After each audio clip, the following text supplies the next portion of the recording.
everyone out there listening, and welcome back to yet another episode of your Slightly Mighty podcast, the local podcast dedicated to the many local musicians, concert promoters, and venue owners who make up our growing Charleston music scene.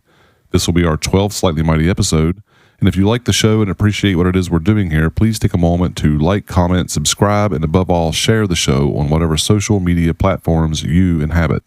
If you have any salient points to make about the show's format, potential guests, future directions, etc., please email them to me directly at hopturn@gmail.com. You can also always reach me through the triple-headed demon dog of Threads, Instagram, and Facebook by searching for the Slightly Mighty podcast by name. So let's get down to it. Joining us today is a local artist I'm sure many of you know, and someone I've been wanting to interview ever since first conceptualizing this show, Mr. Graham Whorley. Graham has been a constant source of original artistic production and creativity for this music scene for at least as long as I've lived here in Charleston, and probably longer. I hope you enjoy our conversation as much as I did, and either way, thank you so much for listening. How did you get into all this? Tell me, I mean, not from birth, right. But how did you get into this music, this world? Did you start young? Did you have formalized training? Did you learn from birth? From birth. Let's hear about it. Not from birth. That might be a tragic story for someone. At 4 years old, my adopted father put me into Suzuki piano lessons. Oh, okay. And I took until I was about 12. Classical in what they teach with Suzuki. So I got a nice theory aspect under my belt, I guess, as a very young child.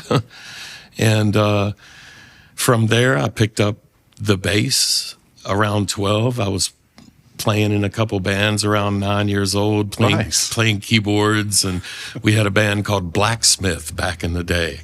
That was my first original band as a child was a band called Predatory Nomad, and we were 9, 10, 11, and then we started Blacksmith. 12. Okay, well, what was these bands like? This sounds like metal bands. Was this a metal band? Predatory Nomad was. Nice. It was actually called Airborne right before I got into it. It was called Airborne when I was in it, and then it turned into Predatory Nomad, and they fired me right after that, I believe. And then we started a band called Blacksmith that we would play in the basement and do the whole 9 yards, you know. Did some covers? Or just yeah. Okay, give me some covers. Give me some covers. Big Sabbath aspects. Nice. We knew all of, I guess we were 13, 14. We knew all of Appetite for Destruction. Oh, wow. That's pretty cool. Yeah, the whole album. Yeah, that's cool. Yeah. We were little rockers. Yeah. I loved every kind of music back then, but I went more towards the metal, learning guitar just because you could cover stuff. Yeah. With distortion. Right. And all that stuff teaches you a lot, too. It does. I mean, you learn a lot. Those licks aren't easy. Yeah, a lot of speed, accuracy on, in chord progressions, the power chord itself. Right. That was the best part about all of it at the beginning, But yeah, just basically music was a part of my life since I can remember. It's saved my life many times. I'm sure kept me out of many terrible situations that I could have been in. It's been an ally of mine my whole life. Okay. Yeah. So let's talk about some roots then. So when did you change gears from Blacksmith to something that kind of resembles what it is that you're known for now? Okay, so I moved to Charleston from Virginia. I was 17 years old, and I stayed with my sister Cinnamon for a few months, just trying to get on my feet. I worked for the clam farm. I don't know if you remember that area down on Folly. That might have been before my time. I think I got here in like 2005. Yeah, this is many, many, many years ago. And I hitchhiked down here with two dogs. the lowest grade Martin guitar acoustic you could get, no plugins, nothing, without a case, and a trash bag of clothes. And I got down here, stayed with my sister for many months. What year was that? Oh, God knows, in the 90s. 90s. Yeah, 90s. And then I started kind of getting into the nightlife, the music scene on Folly mainly. Okay. Can I ask you some questions about that then? Sure. What was the nightlife in Folly like in the 90s? It was like what are some bars that kind of stand out, or some early experiences? So the ones I can remember. So Sure. There were lots of bars that are bars still today that are there, like Snapper Jack's was but before that it was called the Chill and Grill. And I remember that. One room. Yeah. I played there actually. Yeah, it was just one small room. And then I think Mike at the time owned the place, bust out that wall and created the That's what I remember. Jack's ass. Yeah. Right? But at one point that wall was up, and that was Chill and Grill. Okay. There was a place called Robinson Caruso's, which was then called Marker 24. Then it was called something else, and then it became the Crab Shack down there. I used to run a jam there. I guess I was 18, All right. 19, and I used to run a jam there, and I wasn't old enough to be in the place, right? But we've all been there. We had the best jams, nice. Right? You know, who was there? Who was showing up for those jams? Anybody around? You remember Roy Brooks? That's actually where I met him. The guitar player. You should look into him. Okay. Fantastic guitar player. Andy Weiner, I met there. Let's see. Shoot, there were so many like old school now. Right. You know, and I guess I'd consider myself that. Yeah. Happens to the best of us. They were old. They were older than I was, and I was learning a lot from these guys. Gary Irwin. Yep. You know, all these guys, you know, I was learning a lot from, because I was a 17, 18-year-old, you know, but I was running the jam. And so I got to meet a lot of great musicians in that area. Cool. And then I remember on my 20th birthday, I was running, and it was that night that we did the jam, was my birthday. And everybody was, happy birthday, Graham, happy birthday, Graham. And the bartender was like, Graham, busted you out. How old are you? And I said, yeah, I just turned 21. I know, I've been here for years. I'm sorry, but I'm legit now, right? And he was like, well, I'm going to need to see your license. And I was like, all right, man, well, I don't have my license on me. And he's like, until I see your license, you can run the jam, but you're not allowed to drink anymore. Well, I don't know if I should even tell that story, but fuck it, it's fair. It was 35 years ago or something. So whatever, come after me, I guess. I don't know. But it was hilarious, because I had been running a jam in this place for years. Yeah. And then he's like, no, Graham. Cut you off. Yeah, it was. So I did that for years, and then started playing the clubs around here solo. Met my band, or the original Brian Dunham, Herb Shirey, Jeff Richards, and I, and that was GWB. So we toured for years on GWB throughout my 20s. Okay. Had a real good time with that. Learned a lot of lessons with that. Sure. Toured all over the place. And then the GWB kind of melded into other things, different players, different approaches musically. And we went for many years until about,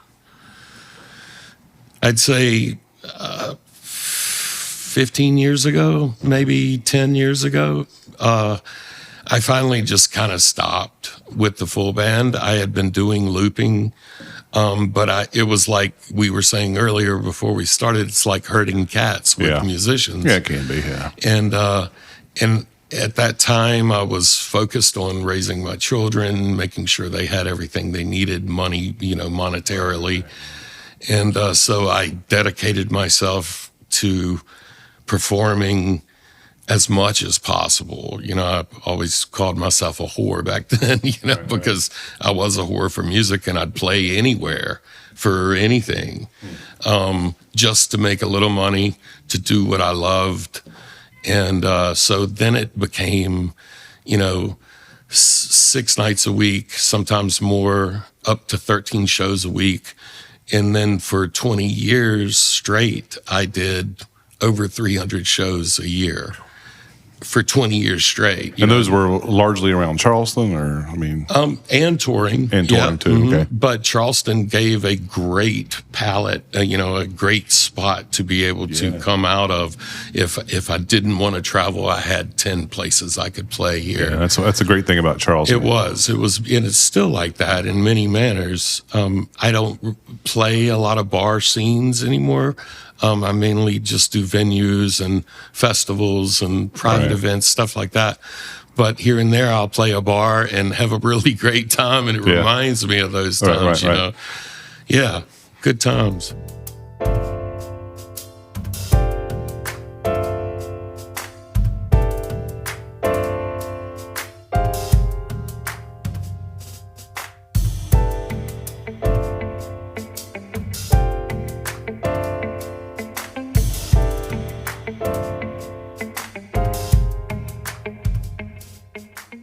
So you were talking about the looping. So you kind of got into that. I mean, you were one of the first people I've ever seen do that. Actually, I think I saw you do it, and you had a whole. You still have a whole show based on. So that was kind of a necessity type thing, where you're trying to raise some money, or was there also like some artistic component to that as well? I mean, I think I was okay playing just an acoustic guitar and singing for a long time by myself. Right. When I found out about the technology and realized what I could, because I remember being younger before the technology even existed and taking 2 tape decks, recording on one, pushing play on that same recording and recording on the second. Oh, right. I remember doing that. Oh, wow. I did that for a long time. And then when I realized there was an actual pedal that you could do that with, repeat yourself, I had symphonies in my head. Right. And when I was playing just the acoustic and singing, I could hear them in my head, but I was like, I wish I could duplicate this. I know how to play the other part. I wish I could. When you write music now, like for your new albums and projects you're currently working on, are you thinking about both shows and like from the beginning? Okay. It's odd because a lot of what I've been doing lately, especially the last, say, 4 or 5 years, is releasing a great deal of singles, and I released World Wrapped in Chain, the album, and all of those songs I wrote and then played all the instruments to, then recorded, edited, produced, released, right? So... And you did that at your home studio, or okay. All right. Yeah, and within that, as I'm creating these songs and doing the drum tracks or doing the piano tracks or the bass tracks or adding backup vocals and all these things that I'm doing for this, say, single, I'm thinking the whole time, how are you going to pull this off with the loop, right? How are you going to pull it off to where it's still congruent to the song? Right. And nothing's really missing, but it sounds completely different because you're looping, obviously. Yeah. So yeah, it's definitely a double mindset that I kind of try to go right down the middle. Now, do you feel like that gives you a songwriting advantage, or is that something you got to work against? You know what I mean? Is like that helping you with your creativity, or if I'm making myself clear? It's no, I know what you're saying. It's definitely so. I can start writing a song and say this is going to be a loop song. Okay. Strictly. And then I can start writing a song and say, I can hear the drums in the song. I can hear not just a backbeat or a beatbox. Right. Yeah. I can hear these things in the song and I want them there. I don't want to, I used to be, originally, actually, I was a pedal snob as a younger guy getting into the game of music and guitar and all that. I was like, if you can't do it on the guitar, why are you trying to get all these pedals, you know? Yeah. So I concentrated a great deal on strictly playing the guitar and not relying on pedals as a younger player. Then as I got older, I felt like I was kind of cheating myself when I could hear myself creating it, even live with the loops. Right, the synth sounds. Yeah, or to be able to cut something in studio that I'm like, maybe I couldn't pull this off live. Maybe I wouldn't be able to do this live. But why am I going to cheat the sound if I'm hearing it there in the first place, right? And maybe I can pull it off live, but I'm not going to not do it because I can't pull it off live. And at the same time, I'm not going to write a ton of music that I can't perform live, right? It's kind of... Yeah. It's a little bit of an editor, too, to what you're doing then. Absolutely. Interesting. Mm-hmm. Yeah.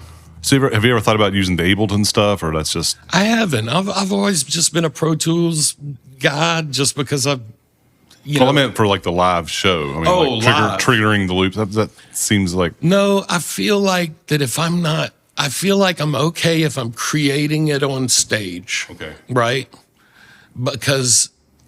And another thing about looping is anybody can loop, right? Anybody, but it's about knowing you're looping and no one knowing you're looping, right? Right. I don't want to hear that you're looping, right? That's the point of looping is there's no skip, there's no or the beat doesn't falter one way or another, fast or slow. It's all very congruent. You know, I know that's kind of the word of the day for me, right? But that's what it's supposed to be for me. And naturally, you don't want the loop to pull someone out of the experience, right? Yeah, I get that. Exactly. Yeah. That's when Great way to put it. That's the way you know that you've reached the success for the show. Let's move into some current stuff. What are some current projects you've been working on lately? I mean, like, what do you got cooking at the moment? So I'm living in the studio okay. a lot. You know, that's kind of my thing right now. We're doing, my lady and I are traveling a lot. And I'm concentrating on a lot of release aspects of stuff with the singles. Well, let's back up on that, 'cause you touched on that a second ago, and I think a lot of people have been doing that lately. I mean, the bands that I'm in do that too. Do you think what is the benefit of releasing singles over like an album?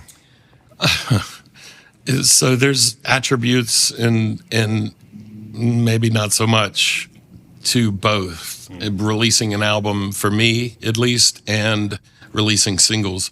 For me, for instance, I promised myself at the beginning of the year this year that I would release one song a month. I know that's pretty big undertaking with the rest of life going on. Right, yeah. And being able to release something that you're proud of. Right. That you don't go, God, I can't believe I let that go. Yeah. You know? But with that, I released an original song called The Way It's Been for January. For February, I released a public domain song, Amazing Grace Instrumental. And it went into the Christian category, believe it or not. So now I'm on your Christian category, you know, which is whatever to me. Hey, man. But I did the song because I loved the song. Yeah, it's a great song. I've always loved the song, the melody. I've always loved it since a child. And it's a sacred song to many people. Yeah. And I didn't want to take away from that. And I also just wanted to kind of put my own feel on it. So this year, I'm doing projects like that and writing to release one song a month. And with that aspect of what you said, you know, what's the pros, the cons, with the single, if you're releasing out, you can put what you need to put into that one single. When you release an album, you're putting it into all those singles at once. And it can go as its own, or people can find little tidbits in the album that they like. Right. I actually was just releasing singles before I released World Wrapped in Chain. And Angela said, I was playing a couple of the singles that I had kind of put in the can and were ready. She said, "This is an album. What are you doing?" Okay. What are you doing? And I'm like, what? I'm going to release these as singles. No. Write the rest of the album. So Angela, by the way, is your wife, Yeah. right? And obviously your producer too. Yeah, and manager and whatever else you got. Gotcha. Yeah, she takes care of business. But she allows me to be able to play music for a living. Nice. You know what I'm saying? Instead of worry about all the ridiculousness that comes with it, this business we call music, right? Right. But she was like, you've got 7 songs here. What's an album? I said, I don't know. I always considered an album at least 12 songs, right? That's kind of me. Yeah. That's just so she was like, then write that many more and release it as an album, because every song, even if it's, because there's all on World Wrapped in Chain, there are all different kinds of music on there. There's blues, jazz, funk, hip hop, rock and roll. I like that about your style, by the way. You're very eclectic. Thank you. Yeah. Thank you. That's what I love about music is it's all over the place, man. Do you find that you get like more, I hate to talk like this, but this is the world we live in these days, but do you feel like releasing the singles versus the albums giving you more buzz? Like I more, think so. Is it?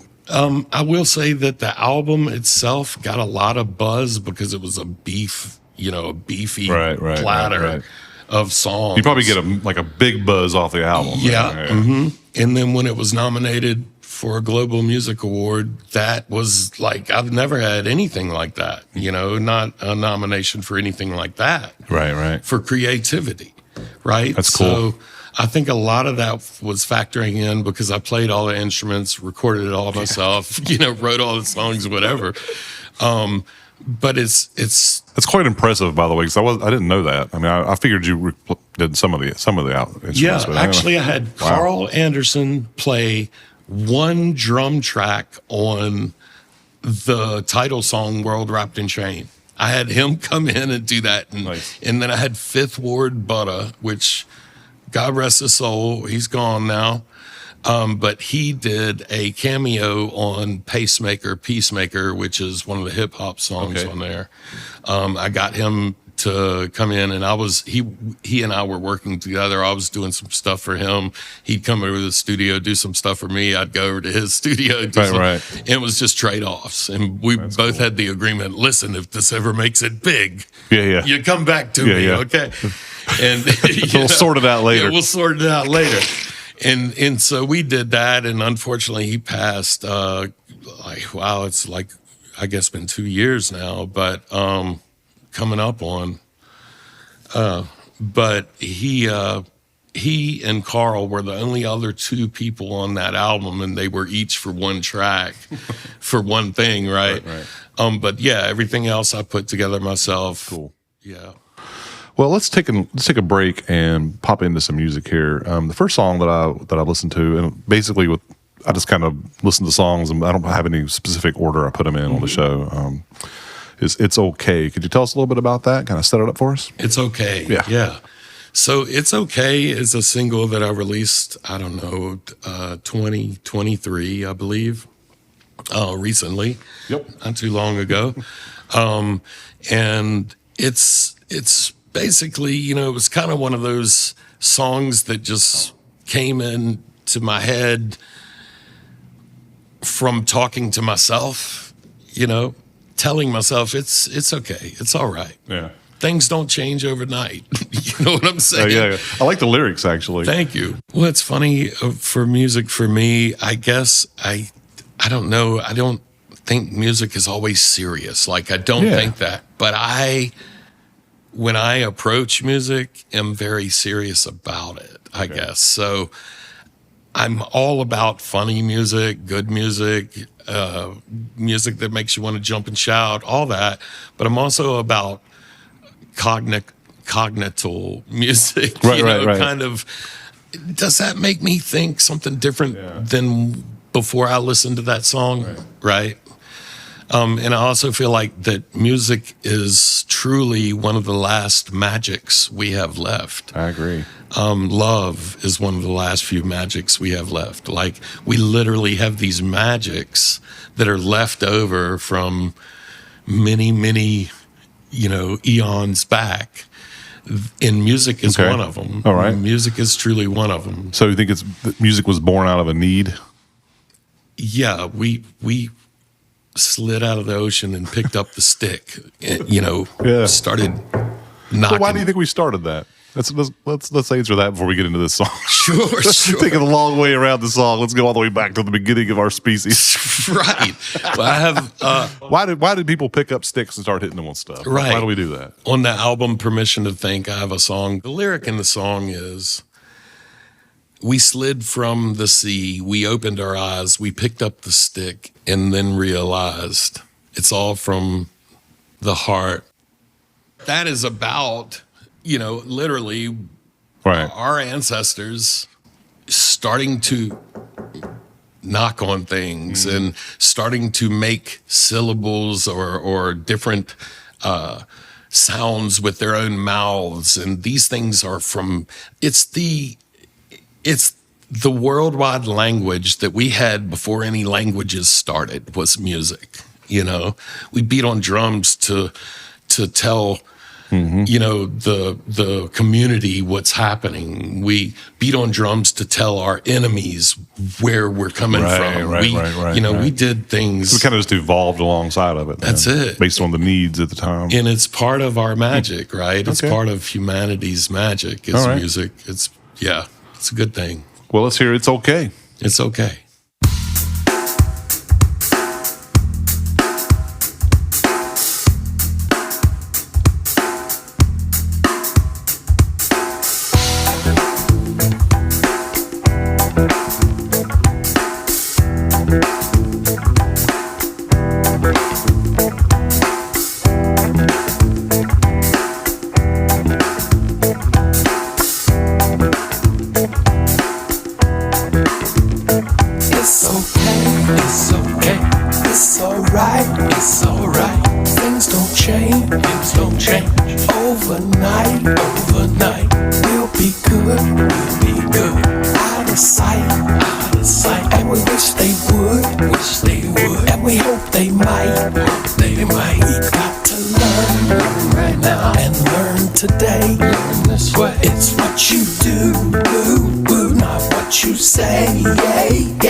All right, and we are back.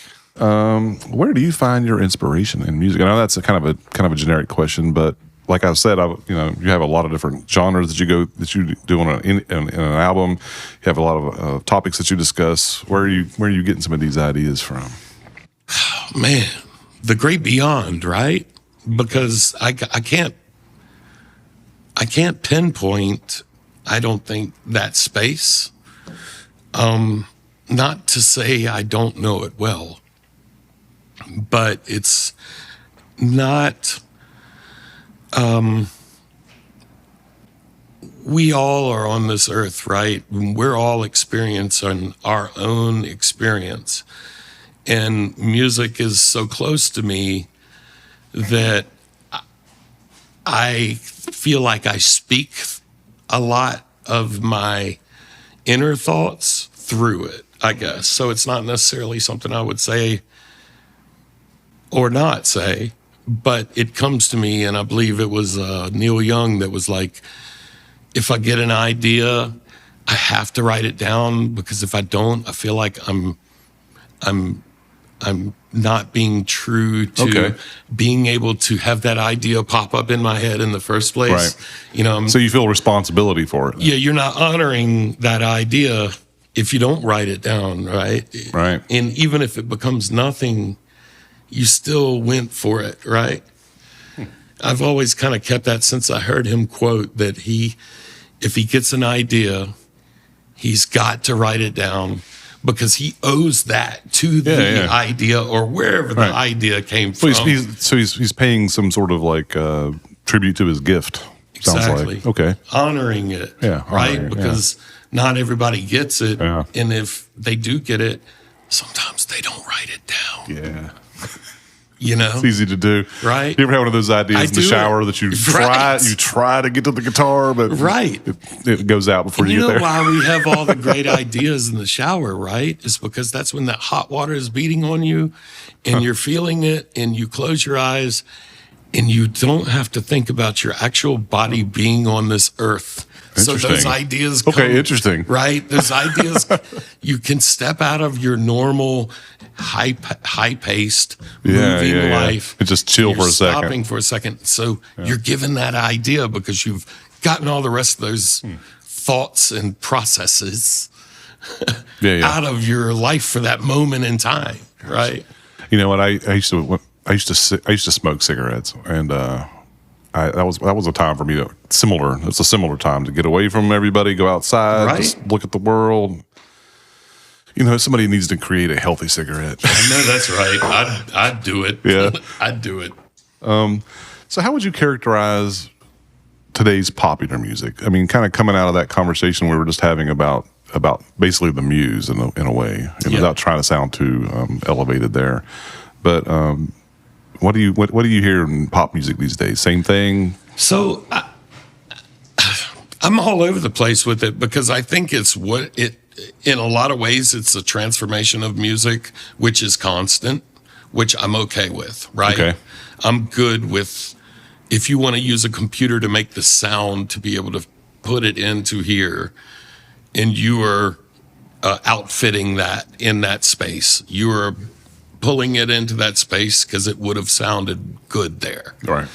So I'm all about that. I was just talking to a friend of mine on the way here about Billy Strings, right? And he was like, "What's the big deal about Billy Strings? Like, what's the big deal?" And I was like, "The kid's good. He's good. He's really good, and he's young. Mm-hmm. And so if he's young and he's that good right now, just imagine he's got a good place to go. Yeah, and I've listened to a few of his songs that I really dig. Yeah, but it's a whole nother. And that's what I was saying. You were saying about like what do you think about popular music? Well, I guess it's all, perspective, right? Because what's popular music to me opposed to what's popular music to you, opposed to what's popular music to the big wigs and the, big companies that are putting all the money. Well, I feel like in a lot of ways, new popular music is funded. Right. Okay. That's what I was going to say. So basically, you're framing the question in terms of like entertainment music versus artistic music, possibly. Don't try to put words in your mouth. Yeah, and I'm not taking away from the entertainment aspect I'm not saying it's not artistic. Okay. I'm saying it's a different art. It's a, the blues became rock and roll, right? And old school blues players are like, no, rock and roll. What are you talking about? What jazz became through, fusion or what, Right. And so music is always going to keep changing, elevating. Okay. And also going down, Yeah. And I think it's perspective. I don't really listen to the radio a lot, but I'll doom scroll or, and I'll see what's new, what's happening. I'm not against any of it. I think we're all sharing what we feel in our music, if it's computer generated or if somebody's playing it on a string.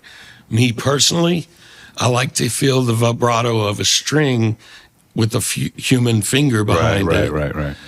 Than I do if you're throwing it into a computer algorithm generated Do you think that's where we're headed, by the way? BPM. Do you think we could be heading there to where it's AI writing the music that people are listening to? Right. So if that's the case, then people like you and I will become the anachronisms. Right. We will become the outliers, on that. Which might not be bad. And I don't see that as a bad thing either. Honey, would you like to go out to the orchestra and see the AI orchestra or the real orchestra tonight? Right. I believe there's room for it because we're coming up on 9 billion people on this rock, There's room for it because, if you could just get 1 million of anything. Right. So my only concern is, and I don't want to belabor the point, but my only concern is that the audience loses that idea to differentiate between something that's created by human beings as opposed to something that's creating it based on algorithmic interpretations of music. Yeah, that's my only real concern because I'm with you on the idea that it's basically evolving and we're kind of a reflection of our music's kind of a reflection of the people but the people are starting to kind of diverge a little bit. Yes, in my view, you're right. That's a very good point. But that's we'll see how it goes. Right, and I know where I put my money, but well, exactly. Well, and the other thing you have to think about is with this AI and or whoever the next big pop artist is, you got to know as much talent as they might have, there's 1,000 other people that have that same talent that did not get that dollar bill behind them and might live the rest of their lives never being recognized. It is the funding issue. On the show, a couple of different people on the show have talked about what success looks like for an artist these days. I think that's kind of what you're alluding to too, right? I mean, not everybody's going to get that chance where they're in their 20 to 22-year-old range and there's a millionaire backing them up. Exactly. That's just how it is. You got a limited window, it seems like. You're absolutely right. That's just me sitting on the sidelines quarterbacking, so I don't know. Who knows? And, the young aspect, I just turned 50 years old, right? I just turned 50. I didn't think I'd make it to 16. 52? Nice. Or 50 as well. Yeah. Just turned 50 as well. 50 as well. Right. That's a point I'm trying to make. But with the younger, you get that visual as even a growing older musician, nobody, wants to see an old man on stage kind of thing, right? Exactly, yeah. But in all actuality, man, there are a lot of old men and women I would love to see on stage right now, today, that have nothing to do with the internet, that have, nothing to do with the algorithm. Right. So, and that's what I was saying, is 9 billion of us here. There's so many pockets of, hey, I think that's cool, right? Yeah. There's so many pockets of that. So it's getting it to them, finding the pockets. And I feel like even with AI, even with all the technology that we add and subtract from our musicality, even with all of that, we still have the BB Kings, and we still have the, Etta James, and we still have, these things that will never go away, that were the building blocks of all this AI and everything else, right? So we can hopefully always be able to go back no matter how far we go forward. Interesting. Right. What makes a good song? What does make a good song? What are you listening for when you're thinking, oh, that's the one. That's the one right there. I want to keep listening to that over and over again for a minute. What is it that hits you? Always anything truly that you can feel the heart, right? You can feel the passion. Mm-hmm. Even if it's a music I don't really listen to a lot, which, even I'm not like a new country fan. Like I like old school country. Yeah, me too. I was actually listening to some Willie Nelson before you walked in the door. Yes, I love some Willie. Stardust. Stardust. Yeah, great album, right? Yes, yeah, yes. Good stuff. But like new country to me is pop with a twang, right? It's what it sounds like. I mean, yeah, this I don't is like just it. to my ear, right? I'm not as open-minded as I guess I should be. I hate it. I'm not dogging it. It's just not something I listen to. But if it's a new country artist and they're actually there with an acoustic guitar or some backup, whatever, and they're singing their heart out, I can honor that. Right. I can honor that. And you into Jason Isbell? I was curious. I've seen him twice. Yeah, I like him Fantastic. One of the best songwriters lyrically that I've heard in this time on earth. I agree. Truly. Yeah. He's amazing. That right there, you can go see him in concert with one acoustic guitar and you will get cold chills all night. Right. Because he is singing from what he really knows. What he knows. Yeah. And what he's experienced. So you can't take shit from him, right? You can't take nothing from him. Mm-hmm. You can accept as he gives it, but you can't take shit. Yeah, absolutely. So that's what a good song is to me. And I love a good, backbeat.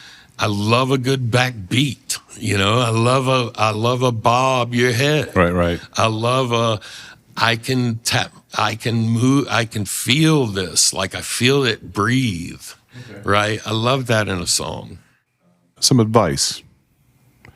Somebody starting out in music today, they're in Charleston, they got a guitar, maybe they showed up here with an old Martin and no case. What do you say to that guy or girl? Okay, so I've had a couple of them. Sure. In real life. And it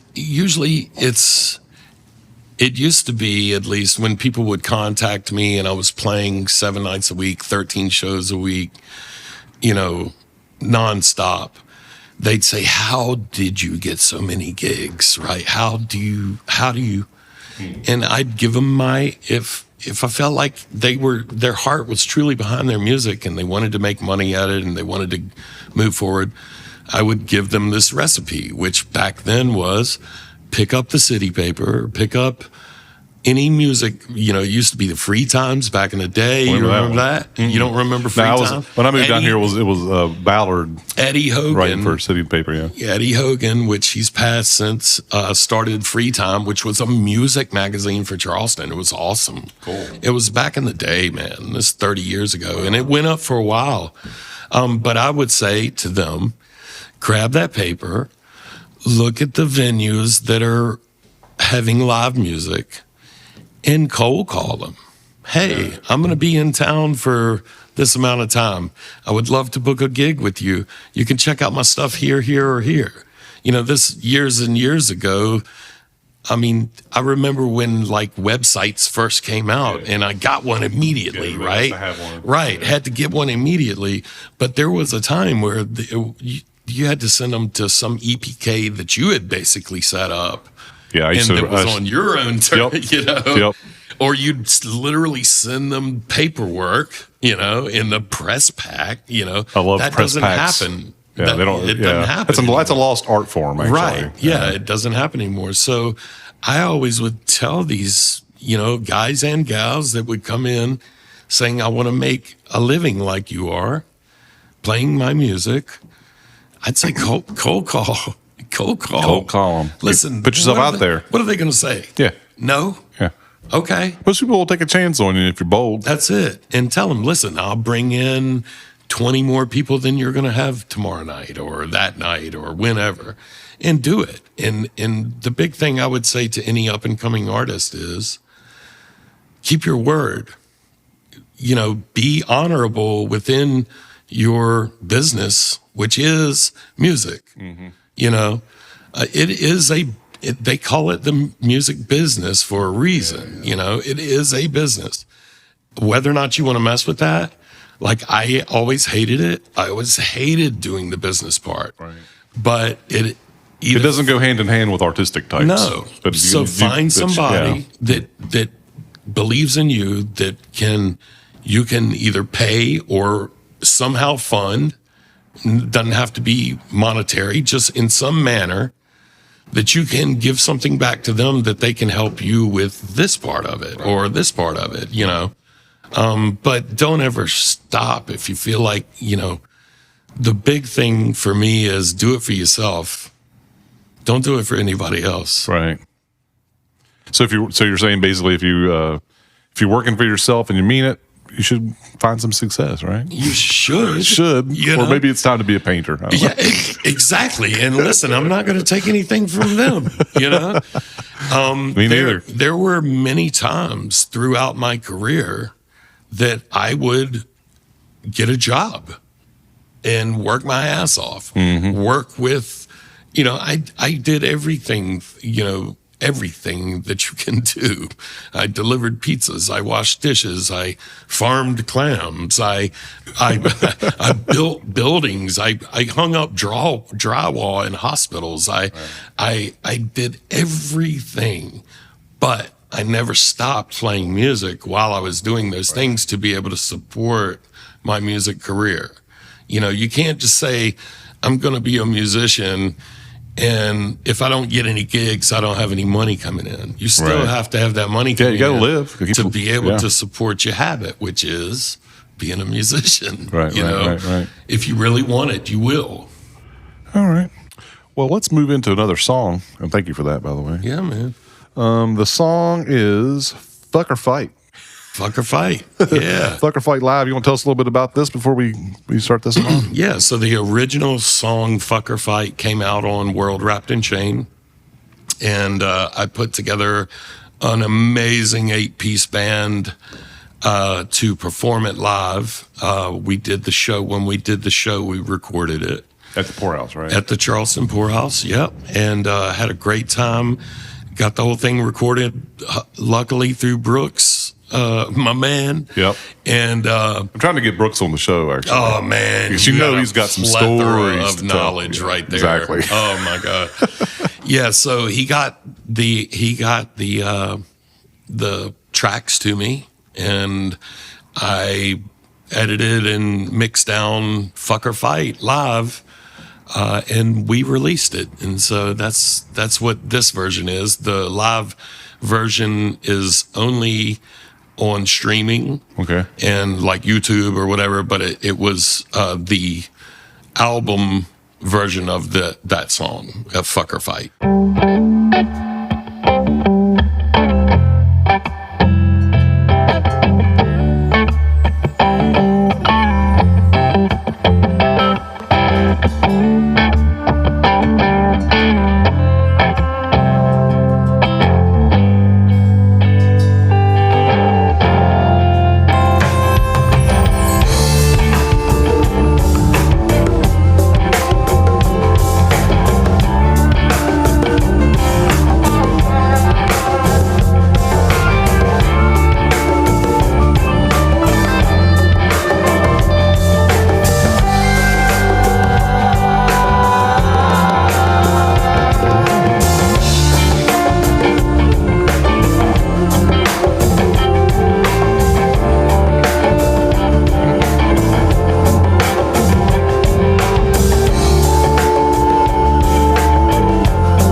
shit, but don't get used to it. It's more systemic, and it is legit. Took a pandemic to expose it.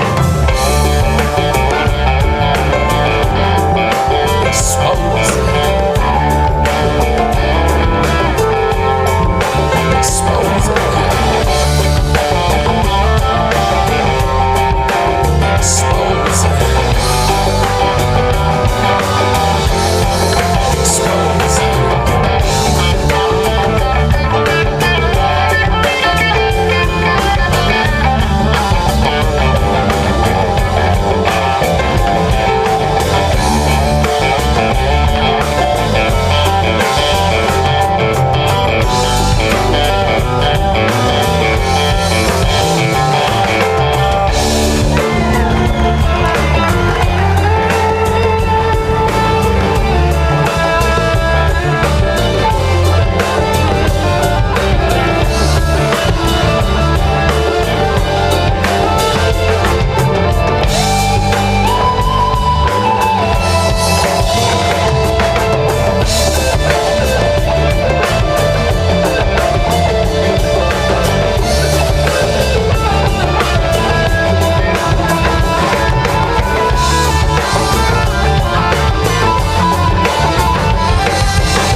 And we are back. It's time for Graham to face the Questionator 5000, the randomly generated questions that pertain to musicians, submitted by musicians for musicians.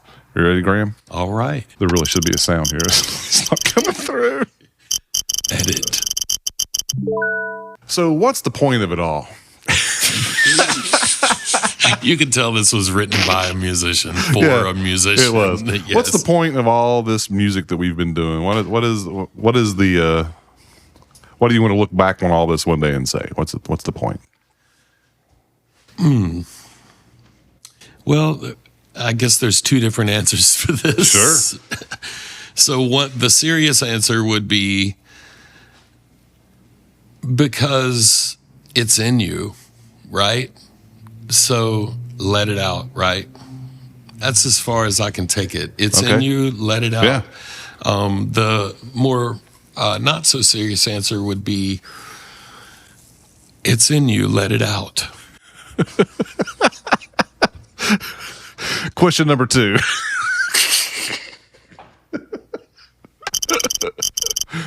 Oh, man. Perfect answer. What is your own music therapy like?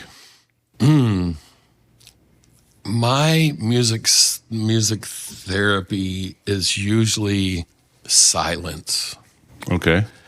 And because that is music in my mind, because when my mind gets silenced, it creates music. Do you right? meditate? I do. Okay. Yeah. Meditation in building a fire for me is a big one. Like that's a silence aspect also. All right. That was about the shortest answer ever. You're getting one more for these short answers. That's great. Favorite gig in town? Oh, hands down, Charleston Poorhouse. Charleston Poorhouse. Yeah, it's always been. There's just a feel there, and I'll preach it till the day I die. Did you ever play at the old one? Yeah, okay. I did. I actually talked Alex into hiring me. Okay. Literally with the cold call. Oh, right. That's how we met. I met him. It was now the Hunley or something. Hunley's. I think they've changed it since then, but yeah. That's a cool little room. It was a great little room, man. I played there actually when it was Hunley's with somebody. And even back then, he was getting fantastic music in there all the time. I mean, Alex has always been able to just pull them. He's a wizard. He is. Mm-hmm. He's fantastic. And of course, I love the Charleston Music Hall. The Charleston Music Hall is there's not a bad seat in the house. Yeah, that's my favorite place to see and perform. Yeah, agreed. I mean, obviously the Poorhouse is great. Yeah. As far as like the big venues go, Charleston Music Hall usually can't beat it. Agreed. Give me one more, man. Let's just do it. Give you a little bit of something to work with. Dude, I'm working with all this, Graham. I'm working with all this. I'm not cutting a damn thing.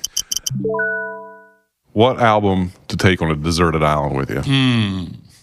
Apostrophe by Frank Zappa. Oh, man. Right off the bat, going to the Zappa. Good stuff. There's something about that album is always just, and I know that's more of his better known stuff, but there's something about the whole album. What was that, like 13 drummers? Yeah, I don't know. I don't know a lot of Zappa history, to be honest with you. I know there's some people who know every album, every player. I don't. Yeah, I don't. Yeah. But I know he used something like 11 or 12 drummers on that album just because he was such a right? Yeah. But what a great album. Yeah, it is a good album. Excellent. So let's listen to a song, all right? Let's listen to The Way It's Been. You want to tell us a little bit about this song? I really, out of all the ones that we're playing here, I really, really like this one. So this was the song I released this year, January. Okay. This was the first of 12 that'll be released this year. This song has a lot of attributes to a lot of different thought process, I guess. But maybe you can see yourself in it right now. Okay. Can you clarify what we're talking about? I can't. Okay. And the reason why is because I don't want to set in motion a thought process of someone hearing the song right. and have my input, right? But I will say that in many places in our minds and bodies, a lot of the reason why we don't change things, even as a society, is because that's the way it's been, right? Mm-hmm. You hear the story of the daughter that goes to her mother and her mother is cutting the big pot roast in half before she puts it in the big pot to put on the stove. Right. And she says, Mom, why do you cut the pot roast in half to put it in that big pot? And she says, I don't know. We've always done that. Go ask your grandmother. And so she goes to her grandmother and she says, why does Mom always cut the pot roast in half to put it in that big pot? And the grandmother says, because we used to have to cut it in half because we didn't have a big enough pot. Right. So she was cutting the pot roast in half just mindlessly. For no reason. Right. Because she had a big enough pot then.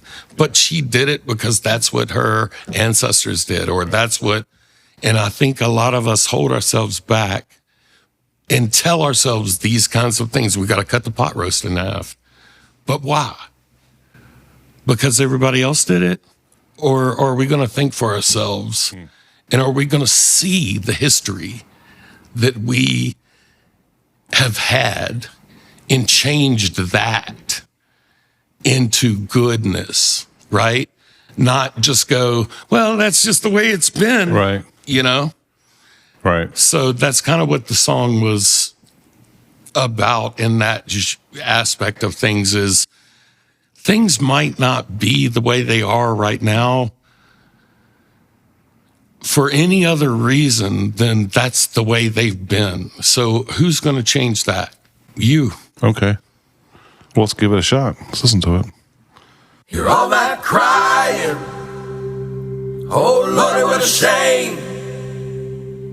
Now you're steady eyeing the next one to blame. And it might be a long time till you ease the pain.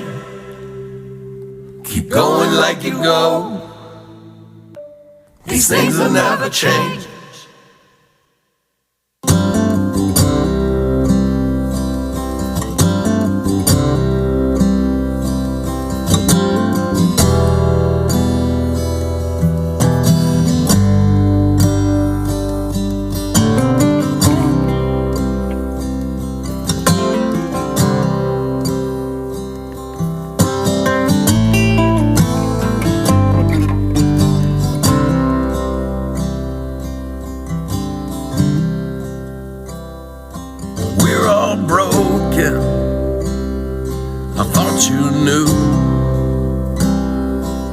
Misspoken, a bit unglued, and it might be a long time till it comes back to you, 'cause that's the way it is, that's just how we do.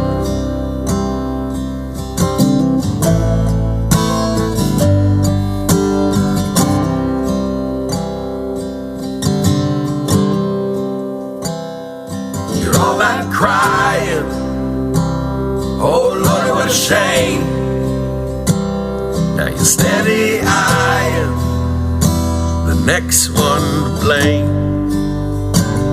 And it might be a long time till you ease the pain. Keep going like you go. These things will never change.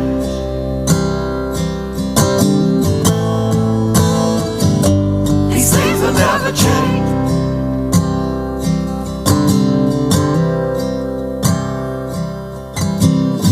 All this talking in the streets so incomplete for way too long. So tell me how it will be when you look into the frame and there's no one else to blame. You truly think you'll miss the pain, then do it again.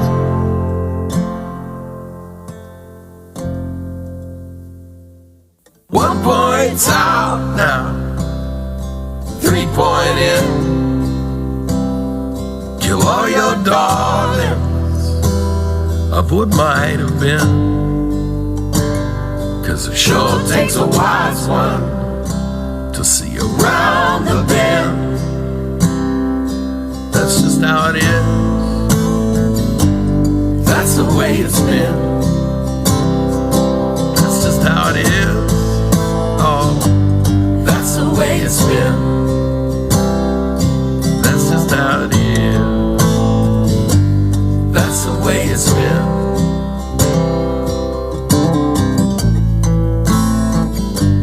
That's the way it's been. All right, and we are back for some final thoughts. I always ask everybody this, but I don't, you can answer this however you want. Obviously, we live in a pretty good music scene. I think it's pretty easy for people to make a living here. It's easy to really kind of like challenge yourself in a way. But what are some ways we could improve the music scene from your vantage point? I've always felt like in many ways we should always be reaching out to others, and those others should be able to reach back out to us musically. When you're saying others, you mean other musicians, or yeah, okay, and people just in general. Okay. But as far as music goes, it's not a competition, is what I would say. It's not a competition because I feel like a lot of the time people think we are competing against each other. To get, like what team's the best or something like that? or to get the next, like to get the next gig, to get the better thing, to get the, for me, music is not a competition. And I think in order to make a great music scene even better is great musicians reaching out to aspiring musicians. Aspiring musicians reaching out to great musicians in Charleston and them replying to them. And actually being a part of the community instead of, hey, I did this great thing in the community musically and now I'm untouchable. That's being a mentor. Absolutely, for sure. I do music consultation. That's kind of one of my things with aspiring artists, with artists that are already doing well and want to do better in other areas or want to approach it in a different light. But I feel like the camaraderie aspect is definitely something that every great music scene needs, that we're looking out for each other. Also, don't do any gigs for less than $100 for God's sakes. And really, that's really teetering. But don't, just because you have a guitar in a system and somebody says, hey, I'll pay you $50 to come, that's cool, whatever. But remember, there are musicians out there that are working. Right. And they need to work. Yeah. And if you're just kind of a weekend warrior and you're just kind of cowboy in it, that's cool. I'm not taking it away from you. Sure. But don't play for less than $100 in this town. Right. Or $150 really. But you're hurting people who need the money. Yeah. And I'm not in that space, right? I'm not there anymore, but I still think of musicians that are in that space that are like, damn, I just got undercut for $75. Right. Because and $100 isn't enough either, really. It's not. It's not. I'm going on old school, like Miles Davis said. We were getting $100. In the 50s. Getting $100 in West Virginia 30 years ago. Right. Exactly. It's not much. And and don't be afraid to ask for what you're worth. That's a big part of doing what you do. Ask for what you're worth and know what you're worth. Right. Yeah. Nobody's going to tell you. No. No. So what's on the horizon for Graham Whorley? What are we looking at this year? This will probably come out in May. So what are we looking at post-May? So still a lot of traveling. Okay. My lady and I do a lot of traveling. Some shows, some not shows, just to get away. Some just to be in a different space. Lots more music coming out this year. Well, so you're going to stick to the one song a month? Oh, yeah. Great. Yeah. That's great. Yeah. I actually, with J.R. Getch's, God rest his soul, too. I know, man. That one hurt. Oh, man. That guy really taught me a lot when I first moved to this town, man. Me, too. He actually, one real quick tidbit. You can talk about J.R. all day. Yeah, man. When he first met me, I don't remember where it was exactly, but he came up to me and he was like, I'd love to talk to you more. I love your music. I said, cool. So we exchanged numbers. And he called me and he was like, I'm just trying to see where you're going with this. He ended up managing me for a few years. Wow. And one of the things he told me in the very beginning of our friendship was, don't ever perform without at least one light on you. That was such a simple little dumb thing. You would think, that's ridiculous. But he said, you have to create, he studied theater and did all. He had a lot of skills. He really did. It was something so small that made me go, this guy is like, it's just like not something you would think of. But he said, you have to separate yourself in the crowd. Not that you're higher than or lower than, but you have to separate yourself. There's something going on over here. There's something happening up on that stage or in that corner even, And it was like something as simple as that, and I was addicted to him after that. Yeah. And he gave me such great advice throughout the years. But one thing he and I did, 2018, I wrote a song. recorded it, produced it.